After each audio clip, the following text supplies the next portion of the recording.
जी, तो स्टूडेंट्स अब हम देखेंगे बॉल एंड बाउल सिस्टम की मोशन को, कि ये भी सिंपल हार्मोनिक मोशन का एक केस है, इसको भी हम डिस्कस करते हैं। तो इसके लिए एक फर्ज करते हैं कि हमारे पास एक बॉल है जिसका मास m है, और यहाँ पे एक बाउल हमने लिया हुआ है, इसको आप देख सकते हैं। और इनिशियली जो है ये बॉल फर्ज करें कि इस पॉइंट O के ऊपर अपनी इक्विलिब्रियम पोजीशन में यहाँ पे मौजूद है, इस पॉइंट O के ऊपर। तो जब यहाँ पे ये स्टूडेंट्स मौजूद है O पर, तो इस पर जो फोर्स एक्ट कर रही है वो इसका वेट है जो डायरेक्टली डाउनवर्ड होगा इस तरह से, और इस बाउल की जो सरफेस है वो रिएक्शन की फोर्स इसके ऊपर लगा रही होगी अपवर्ड डायरेक्शन के अंदर, और एक्शन और रिएक्शन यहाँ पे दोनों एक दूसरे को कैंसल आउट कर रहे होते हैं। इस वजह से ये बॉल जो है यहाँ पे रेस्ट के अंदर मौजूद होगी, और ये इसकी इक्विलिब्रियम पोजीशन या इसकी मेन पोजीशन कहलाती है। तो अब हम फर्ज करें कि यहाँ पे इस बॉल को यहाँ से पिक करते हैं और इसको उठा के ले जाते हैं हम लोग पॉइंट ए के ऊपर। तो स्टूडेंट्स यहाँ से आप लोग एक बात ऑब्जर्व कीजिए कि जो इसकी मेन पोजीशन है उसका ये लेवल है, ये वाला, और जहाँ पे हम इसको लेके गए हैं वो इस पोजीशन से कुछ हाइट के ऊपर है। ये फर्ज कीजिए इसकी हाइट जो है ना h है, तो यहाँ तक हम इसे उठा के ले गए हैं। अब देखिए, जब हमने इस बॉल को यहां से मूव करवाना है तो हमने इसको ग्रेविटेशनल इक्विलिब्रियम के अंदर रखना है, यानी इसका मतलब ये है कि हम इसे यहां से स्लोली जो है मूव करवा के ले जाएंगे, ताकि हम जो इसके ऊपर फोर्स लगा रहे हैं वो इसके वेट के इक्वल रहे और ये इक्विलिब्रियम के अंदर रहे। तो इसका मतलब कि हम इसको जब यहां से पिक करके पॉइंट ए पर लेके जाएंगे तो हम इसके ऊपर जो फोर्स लगा रहे होंगे वो इसके वेट के बराबर होगी, यानी mg के इक्वल होगी। और हमने इसे यहां से पॉइंट ए तक ले जाने में जो इसको डिस्प्लेसमेंट ट्रेवल करवाया या इसने जो हाइट कवर की है वो h के इक्वल है। तो इसका मतलब ये हुआ कि हमने बॉल के ऊपर फोर्स लगाई और इसने कुछ हाइट कवर की या इसने कुछ डिस्प्लेसमेंट ट्रेवल किया, तो इसका मतलब इसके ऊपर वर्क डन हुआ।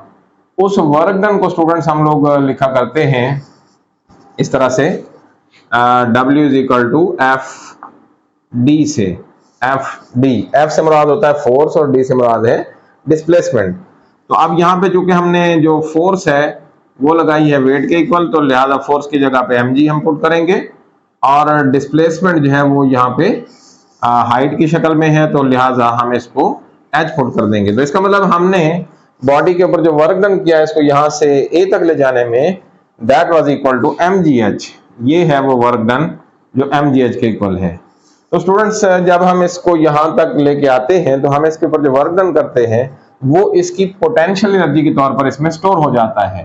तो इसका मतलब इस पॉइंट के ऊपर अब इसके अंदर पोटेंशियल एनर्जी है और उसको आप लिखते हैं mgh के इक्वल। तो लिहाजा यही जो वर्क डन है that is stored as potential energy, और इसको हम लिखते हैं mgh। अच्छा, अब हम इसको पॉइंट ए तक लेके आ गए।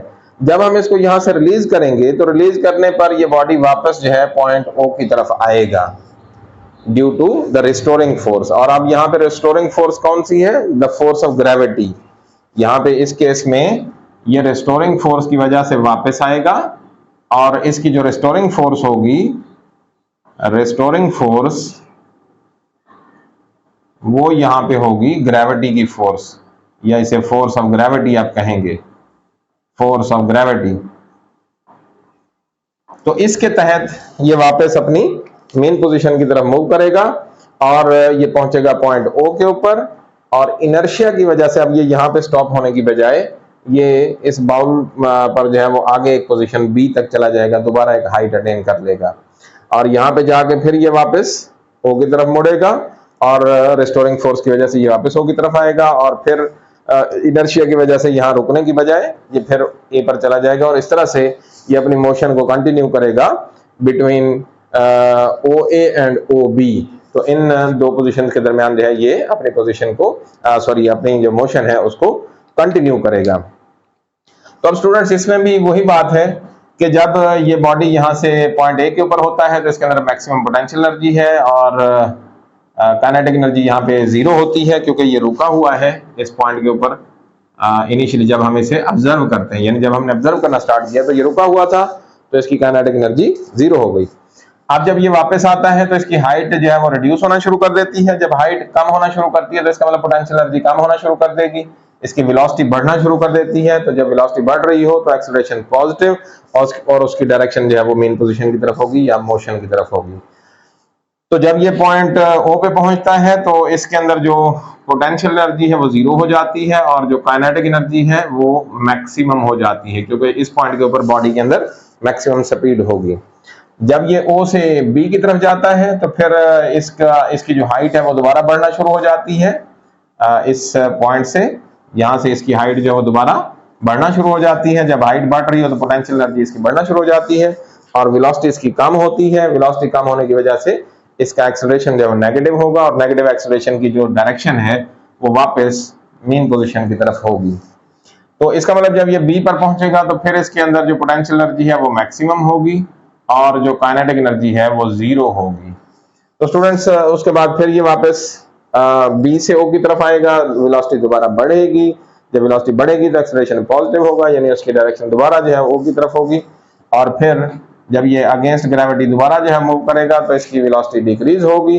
जब वेलोसिटी डिक्रीज हो रही हो तो एक्सेलरेशन क्या होता है, नेगेटिव होता है। तो एक्सेलरेशन नेगेटिव का मतलब इसकी डायरेक्शन जो है वो वापस ओ की तरफ होगी।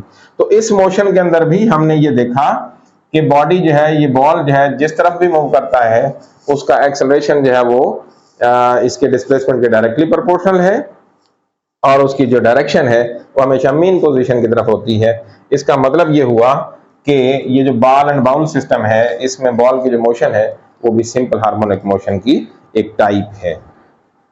तो स्टूडेंट्स इसमें एक जो पॉइंट हमने नोट किया था कि जब ये बॉल और बाउल सिस्टम को हम रोक दें, अपना स्टार्ट कर देंगे इसकी मोशन को, तो आखिरकार ये रुक जाता है। ऐसा क्यों होता है ये आपने सोच के कमेंट सेक्शन के अंदर इसका जवाब देना है। अब नेक्स्ट हम लोग देखेंगे पेंडुलम को।